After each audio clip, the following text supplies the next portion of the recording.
prazer pela presença de vocês aqui nessa noite fria. Esse ano é muito especial para mim e para a Bárbara, nós estamos completando 10 anos de rinoclínica.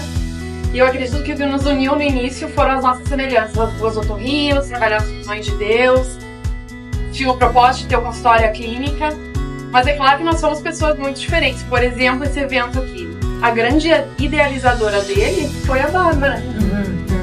Então ela viu o local, teve a ideia de fazer o jantar, foi atrás dos nossos patrocinadores. Inclusive já quero deixar aqui meu agradecimento público, Resmed, Vitauer, muito obrigada, Biologix, nossos parceiros, obrigada por nos apoiarem na noite de hoje.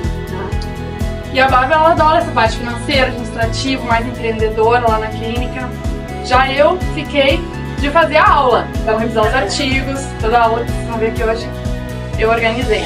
Eu fiz mestrado em ciências cirúrgicas, fiz pós em medicina do sono em São Paulo, e desde então, eu, a Bárbara e o Renan, na parte da odontologia, estamos focando e desenvolvendo essa área lá na clínica cada vez mais, divulgando também para vocês. E são essas diferenças que nos unem e nos completam, nos fazem melhores, cada dia nós conseguimos crescer mais rápido quando os sócios vão assim, juntos, né? Só passar então o roteiro da noite, a Bárbara vai começar falando um pouquinho mais da clínica para vocês nos conhecerem melhor, quem não nos conhece. E depois eu vou falar um pouquinho sobre o elo da apneia obstrutiva do sono aqui entre as nossas especialidades. E depois a Bárbara volta a falar de tratamento. E a gente janta, abre para perguntas, conversa. Tá? No final não esqueçam de levar a lembrancinha que a gente preparou para vocês aí. Tá? Bárbara, um pouquinho sobre nós, então. Nós fizemos formações diferentes. Eu me formei no interior do estado, em Passo Fundo, fiz a minha residência em otorrino lá em Campinas, depois desci um pouquinho no mapa para fazer o fellowship em plástica facial no IFO, em Curitiba. Depois, já em Porto Alegre, fiz um MBA de gestão e saúde na FGV. E a Adriana fez toda a formação dela em Porto Alegre, na URGS, a graduação, a residência, o mesmo fellowship que eu em plástica facial, e o mestrado também, depois o curso de sono. Então nós nos conhecemos no plantão do Mãe de Deus, né? O plantão de otorrino. Um dia a gente estava saindo lá de uma aulinha do plantão e eu falei, Bianca, como você vai ter esse negócio? Ela falou, tá aí, tem. E aí naquela mesma semana a gente foi procurar uma salinha, encontramos para alugar no mesmo prédio que nós estamos hoje, no centro clínico, isso era 2015. Aqui tem uma fotinha opa, pena que não dá pra ver. Instagram. Aqui tem uma fotinho que era a nossa inauguração, a gente fez uns docinhos numa mesinha, pegou um champanhe, a gente adora celebrar. E é por isso que a gente tá aqui hoje. A gente pensou, será que vamos fazer uma festa? Não, vamos chamar quem realmente importa, que são nossos parceiros, nossos amigos, pra falar daquilo que a gente realmente gosta, né, que é sono.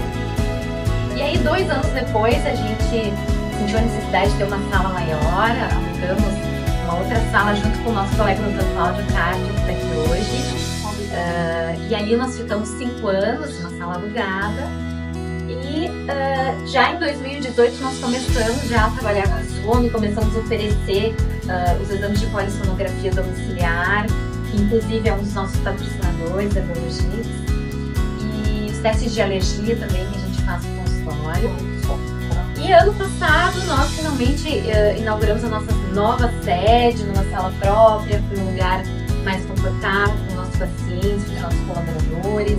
Implantamos o setor de audiologia para exames de audiologia e temos hoje outros médicos e alguns funcionários que trabalham juntos. E o que a gente oferece hoje então na rinoclínica? Nosso carro-chefe é respiração e sono. Então todas as doenças nasosinusais, as as doenças cirúrgicas e a apneia do sono é uma delas que a gente gosta muito de trabalhar com esse assunto. Nossas principais cirurgias estão aqui, então é principalmente nariz e garganta, que está ligado à respiração e sono. E nós temos exames, né, as nasofibrolaringoscopias, videolaringoscopias, teste de alergia respiratória, a polissonografia domiciliar tipo 3 e 4 e a audiometria. Então contem sempre com a gente para fazer exames nos pacientes brasileiros. Atendemos alguns convênios na rinoclínica, então todos os pacientes estão bem-vindos. passo a palavra para a Bianca, então vai explicar para vocês um pouquinho sobre a apneia do sono. Muito bem, a apneia obstrutiva do sono, definição, todo mundo já sabe, 5 eventos respiratórios com algum sintoma ou 15 eventos sem sintomas. Nós já precisamos iniciar algum tratamento obrigatoriamente para esses pacientes, porque eles vão ter algum benefício. Mas esses sintomas, eles são, quando eles estão na ponta do iceberg, eles são muito claros. Ninguém aqui vai deixar de fazer um exame e pedir uma polissonografia. A coisa começa a ficar um pouco meio nublada, assim, quando os sintomas estão embaixo do iceberg aqui. Ou o motivo da consulta, que motiva aquele paciente, é alguma consequência da apneia obstrutiva ou alguma outra doença fortemente associada a ela. Então a gente sempre tem que ter em mente essa doença. Porque o paciente, ele anda de especialista em especialista procurando resolver o seu problema. E ele muitas vezes não sabe que o problema dele é o sono, porque eles perderam esse parâmetro. Muitas vezes dormem mal há anos e não sabem o que é dormir bem. E quando a gente não tem lá na lista mental o diagnóstico diferencial de apneia, a gente perde a oportunidade de fazer o diagnóstico, de tratar esse paciente melhor, para que também ele melhore das outras doenças que às vezes motivam ele a consulta.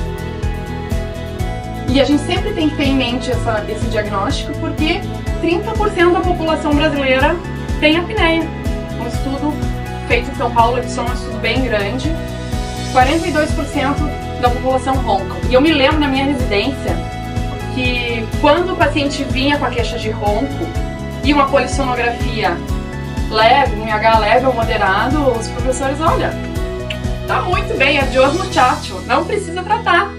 Só que muitas vezes, pode ser que aquele paciente não tenha repercussão na saúde dele ainda, mas a gente tem que ver que o parceiro pode estar tendo um problema também de saúde por fragmentação do sono, por, enfim, um relacionamento também às vezes não vai bem porque a pessoa ronca, tá? Então a gente tem que tratar também, tem que dar atenção a esses pacientes, que eles merecem também tratamento, tá?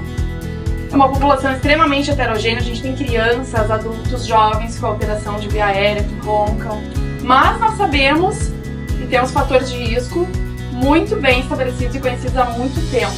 Homens têm muito mais apneia do que mulheres. Então, obesos na mesma faixa etária, uma pessoa obesa na mesma faixa etária que outra, peso adequado, tem 10 vezes mais chance de ter apneia. Mulheres na menopausa. E sem dúvida que os idosos que têm mais chance de ter apneia por uma questão de colapsabilidade da via aérea. O tecido é substituído ali, ele perde o tônus, né? Então acaba tendo mais essa doença. Então é um grande elefante. E nós, especialistas, cada um olhando assim no lado. Eu e a Bárbara, no caso, nós estamos na tromba, né? Assim, tá? E isso é muito legal de trabalhar com sono, justamente pela multidisciplinaridade. Então, cada um vê de um jeito o paciente e isso acaba se completando. E quando a gente trabalha junto, o paciente tem vai melhor, né? Bom, agora eu vou convidar vocês a sentarem e vestirem o jaleco do colega. Nós temos aqui cardiologistas, pneumologistas, psiquiatras, enfim. Cardiologistas. A gente sabe que a apneia é a principal causa de hipertensão secundária. 85% em uma das séries, né? Claro, porque no momento que a pessoa está dormindo, ela deveria estar relaxada, não ativando o sistema simpático cronicamente todos os dias à noite, né? Isso evidentemente vai sobrecarregar o sistema cardiovascular. Fibrilação atrial é uma doença muito associada à apneia obstrutiva do sono e tipicamente esses pacientes eles não estão na ponta do iceberg, eles não têm sonolência. Então muitos artigos indicando que no diagnóstico de fibrilação atrial, mesmo que o paciente não relate queixas de sono diretamente, que se faça obrigatoriamente uma polissonografia de triagem. Doença arterial coronariana, de 38% a 65% dos pacientes têm apneia. E 50% dos pacientes hospitalizados com qualquer doença cardíaca tinham previamente apneia não diagnosticada nos Estados Unidos. Aqui, como é que nós estamos? Nós estamos deixando os nossos pacientes chegarem ao hospital ou nós já estamos diagnosticando antes e intervindo antes? E a relação do sono com a cardiologia ela é tão intensa que em 2022 a Associação Americana revisou o score de saúde cardiovascular e adicionou o sono como um 8º fator lá. Inclusive no texto corrido ali eles falam que o sono é um fator independente, mas ele interage regulando os outros. Por exemplo, a pessoa que dorme mal não tem vontade de fazer exercício físico, que é um dos fatores do score. Come mal também. Então essa figurinha da engrenagem deles ali fala bastante, é bem ilustrativa, né? E se até hoje alguém tinha dúvida que tratar TUSPAC fazia diferença para os pacientes, essa dúvida acabou em março desse ano, porque o Lancet publicou uma meta-análise gigantesca com mais de 1 milhão de pacientes avaliados, 30 estudos, randomizados e não randomizados, que deixa a meta-análise mais forte ainda, e eles provaram que quem trata a apneia com CPAP tem 37% menos risco de morte em geral. Quando eles setorizaram para morte cardiovascular, esse benefício aumentou ainda mais, 55% menos risco de morte. Pneumologistas que tratam pacientes com doença crônica pulmonar, que já não fazem as trocas gasosas da melhor maneira possível, e ainda de noite tem a fonte de oxigênio cortada, né? Isso aumenta muito a morbidade dos pacientes. Então eu peguei aqui só um estudo, pensei de asma, os pacientes que têm asma e apneia. Quando eles tratam a apneia, eles têm melhora da qualidade de vida. Quanto mais graves são ambas as doenças, maior é essa correlação. Depressão e ansiedade. Existe uma alta correlação com os transtornos crônicos de humor. Veja bem, dorme mal uma noite, mas dorme mal. No outro dia você vai acordar de mau humor. Nós mães sabemos. Né? Não tem como.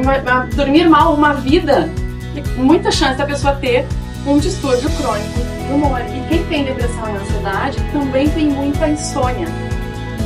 E a insônia mais a apneia fazem com que esse paciente durma tão mal, que a ciência tem dado cada vez mais atenção a eles e criou mais modernamente um termo, se vocês não ouviram, vão ouvir falar em breve, que é COMISA, que significa insônia e apneia comórbidas.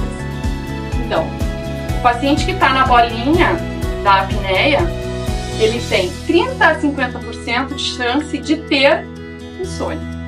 Já o paciente que mora na bolinha da insônia, que vem se queixar por insônia, ele tem 30 a 40% de chance de preencher critérios polissonográficos de insônia. De apneia, desculpa. E a COMISA na população brasileira está em torno de 20%, também é o mesmo estudo do EPSON.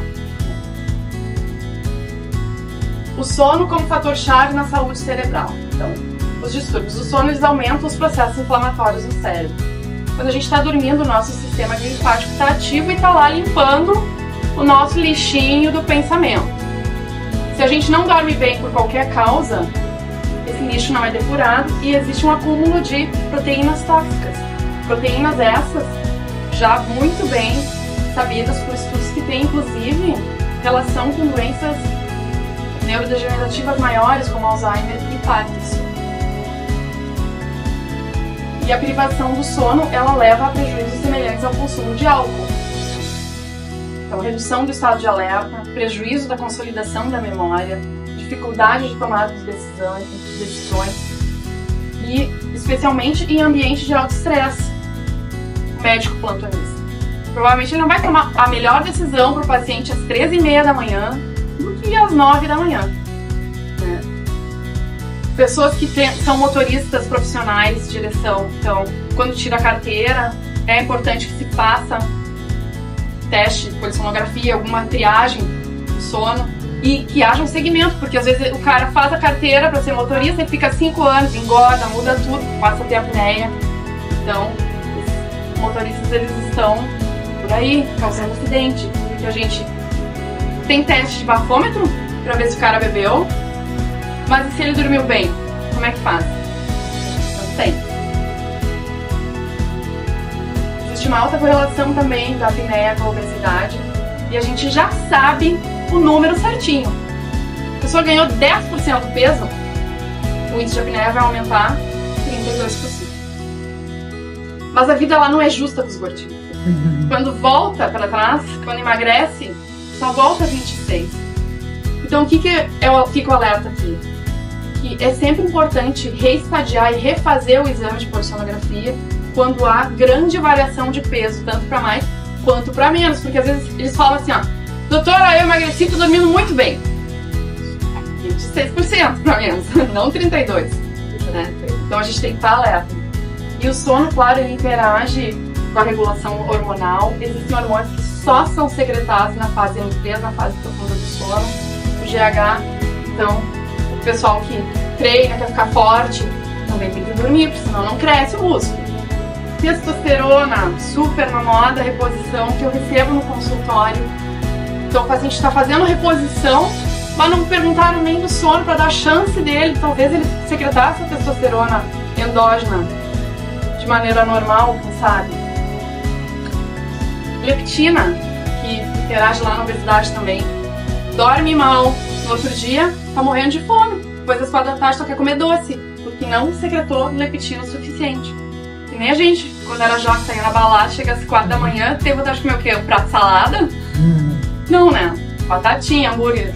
Então o sono e a fome, eles estão juntos ali. Prolactina para as lactantes, né? E é isso, o sono ele ajuda no controle glicêmico, na saúde emocional também da pessoa que é obesa, porque às vezes a gente trata a obesidade, mas aqui também é importante, né? Então essa pessoa tem que estar dormindo bem para ela ter saúde emocional para conseguir emagrecer também. Bárbara, e os tratamentos, o que temos? Vamos falar de tratamento, é o que importa, né? Bom, a primeira coisa sobre o tratamento é que não é um tratamento padrão para todo mundo e também que é necessário um conjunto de ações e um olhar multidisciplinar para esse paciente. Muitas vezes a gente vai indicar uma cirurgia e um CPAP, uma fonoterapia e um aparelho intraoral, ou às vezes mais do que 2 tratamentos, porque realmente não é uma receita de bolo e a gente sabe que a causa da apneia do sono nunca é uma só, né? Às vezes a pessoa tem sobrepeso e tem já uma predisposição genética, com formação óssea da sua face predispõe a isso. Ou a pessoa tem o nariz trancado, mas também tem hábitos que não favorecem, janta muito tarde, bebida alcoólica. Então, geralmente a gente explica para o paciente, olha, eu vou te propor um tratamento, mas a gente precisa também melhorar isso. Todo mundo aqui sabe que o CPAP é um tratamento padrão ouro, né? Junto com a Organização Mundial de Saúde definiu que é o padrão ouro. Mas eu achei interessante um estudo que comparou, é uma análise de 80 estudos que acompanhou pacientes por 20 anos. E esse estudo concluiu que o índice de não aderência ao CPAP é de 34%. Ou a pessoa não aceita pela estética, ou tenta e se sente preso. E aí esse estudo ele até questiona se o CPAP realmente seria o padrão ouro. Eu acho que o CPAP é o padrão ouro para aqueles pacientes que realmente aceitam, conseguem se adaptar. Obviamente ele vai ter um resultado melhor que os outros. Mas a gente vai falar também de outros possíveis tratamentos e um deles é o dispositivo intraoral. Quem aqui já conhece o aparelho intraoral, já indicou para os seus pacientes? Levanta a mão para mim. Então, vamos falar um pouquinho sobre isso hoje.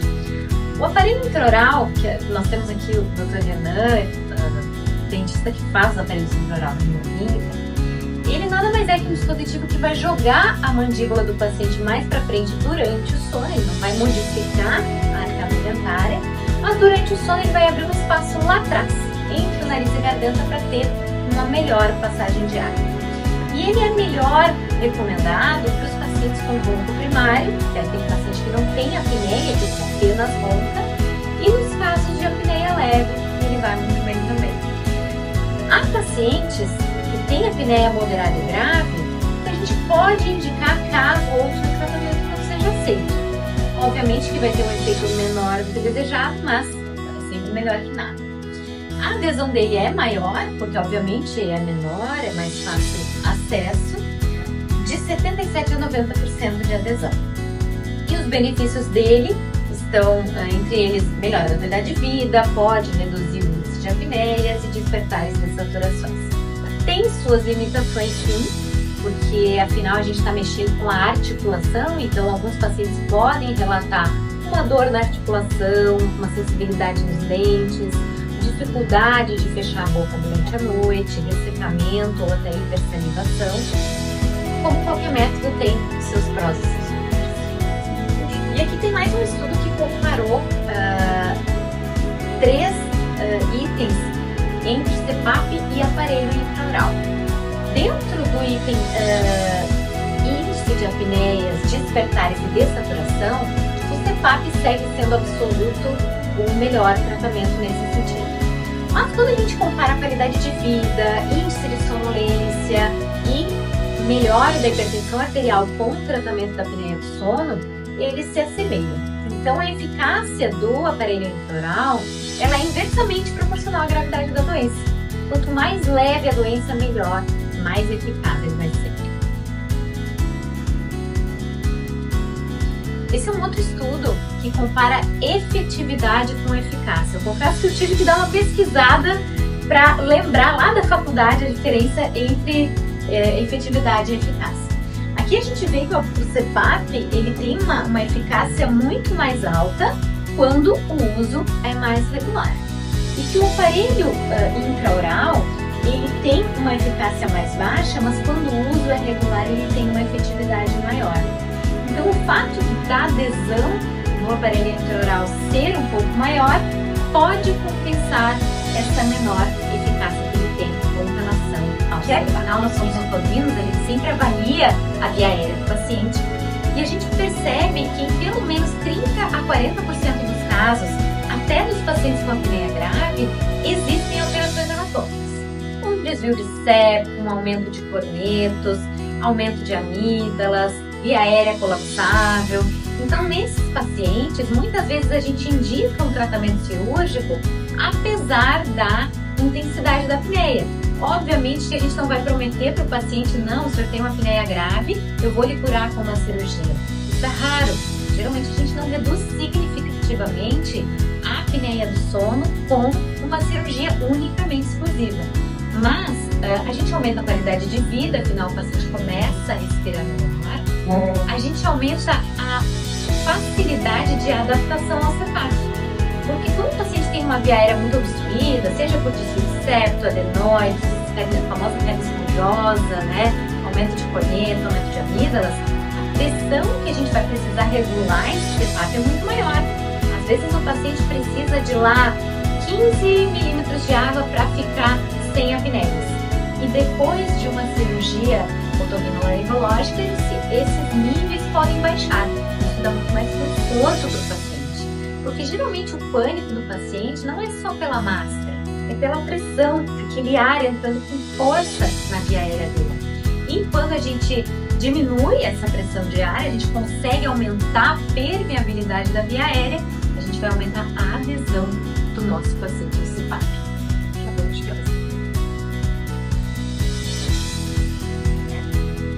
E aí um pouquinho sobre as cirurgias faríngeas, né? As cirurgias faríngeas, elas compreendem a óvulo-palato-faringoplastia, que a gente faz retirada das amígdalas e diminuição do palato, a faringoplastia lateral, que é uma técnica um pouco mais moderna para expandir o palato, e às vezes apenas a amidalectomia. A gente sempre pesa, né, o risco-benefício através da análise da anatomia do paciente. Não dá para ver aqui, mas a gente analisa uma lampate, né? Lembra da faculdade o que é uma lampate? O paciente coloca a língua para fora, isso qualquer especialidade pode fazer.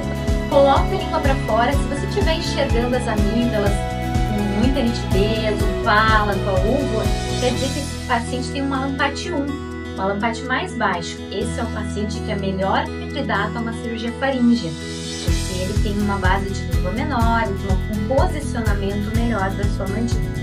E além do lampate, a gente visualiza também o tamanho das amígdalas. Quanto maior as amígdalas, mais beneficiado vai ser esse paciente de uma cirurgia. Então, o paciente que tem uma lampate alto, a gente não enxerga nada olhando, só enxerga a língua, e esse paciente tem amígdalas pequenas, ele provavelmente não vai ser um candidato à cirurgia faríngea. Tem pacientes que chegam para nós, sentam na nossa frente e dizem: olha, eu já consultei com alguns médicos sobre a apneia do sono, foi indicado para mim usar um CPAP, mas eu não quero, eu vim aqui para ver se eu posso fazer uma cirurgia. E a gente analisa, né, e tem casos que a gente não pode fazer cirurgia porque esse paciente tem essa anatomia desfavorável. Então existe uma classificação que se chama Friedman, que quando o paciente tem mama-parte baixo e amígdalas grandes, ele está na classificação 1 de Friedman, e esse paciente tem 80% de sucesso numa cirurgia tardia. Existem também as cirurgias dos crânio-maxilos e dos brucomaxilos, que são os avanços maxilomandibulares, indicados para aqueles pacientes que têm uma retrognatia importante, alterações crânio-faciais importantes. Obviamente que pessoas com alterações leves não vão chegar nessa cirurgia, então é uma cirurgia um pouquinho mais difícil de recuperar, mas também é uma opção dentro dos tratamentos de apneia do sono. E por último, o tratamento fonoaudiológico. As fonoaudiólogas, especialistas em sono, fazem exercícios para fortalecer essa musculatura orofaríngea, dar mais tônus e assim se manter aberta. E também existem algumas terapias feitas por elas que são a eletroestimulação neuromuscular, pequenos choquinhos que podem também ajudar no tônus dessa musculatura. É um tratamento adjuvante, geralmente a gente indica junto com outros tratamentos, e o único porém dele é que ele só funciona quando se está fazendo tratamento, igual a musculação. Você faz exercício, você tem um tônus muscular, parou, você perde o tônus, mas funciona quando bem indicado. Então a gente quer agradecer a presença de vocês e agradecer, aqui a gente tinha uma foto da nossa equipe, dos médicos que trabalham conosco, e agradecer principalmente aos nossos colegas que estão aqui prestigiando e aos nossos patrocinadores. Destaco a ResMed, que é a empresa líder em comercialização de CPAPs no Brasil e no mundo. Prezam sempre pela segurança e inovação. Destaco a Vitalware aqui presente também, que é uma empresa mundial e é líder em adaptação de CPAPs. Hoje o paciente não vai simplesmente comprar, ele vai receber todas as orientações e acompanhamento na sua adaptação na Vitalware. E eu destaco também a Biologix, que é a nossa patrocinadora. Eles são líderes em diagnóstico domiciliar de apneia do sono. Esse pequeno aparelhinho aqui pode ser levado para casa do paciente e fazer um exame domiciliar. O pessoal da Biologix, da Vitalware e da ResMed estão aqui à disposição para quem quiser conversar e conhecer um pouquinho mais sobre a marca. Obrigada pelo apoio de vocês.